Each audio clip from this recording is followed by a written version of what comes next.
A gunman shot a former president in the chest, and the bullet wasn't enough to stop his speech. October 14, 1912. The city of Milwaukee was packed with supporters waiting to hear former U.S. President Theodore Roosevelt speak.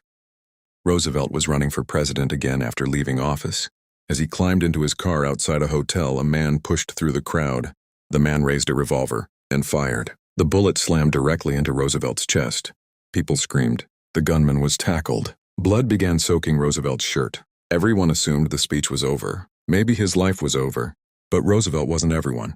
He reached into his jacket and discovered something unbelievable. The bullet had first passed through a thick steel eyeglass case, then through a folded 50-page speech stuffed in his pocket. The papers slowed the bullet just enough to save his life. Most people would have gone straight to a hospital. Roosevelt refused. Instead, he looked at the crowd and said he was going to give his speech anyway.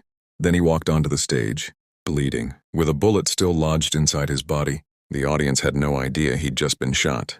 Roosevelt began speaking, then suddenly stopped, opened his jacket, showed the bloodstain, and announced, "Ladies and gentlemen, I don't know whether you fully understand that I have just been shot." The crowd was stunned. Then Roosevelt continued speaking. Not for 5 minutes, not for 10, for nearly an hour and a half, while carrying a bullet in his chest.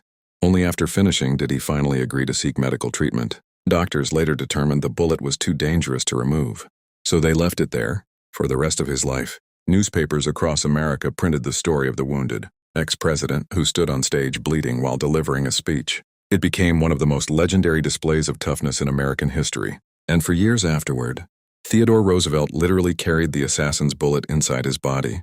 The gunman expected to silence Theodore Roosevelt forever. Instead, he created a story that would be told for more than a century.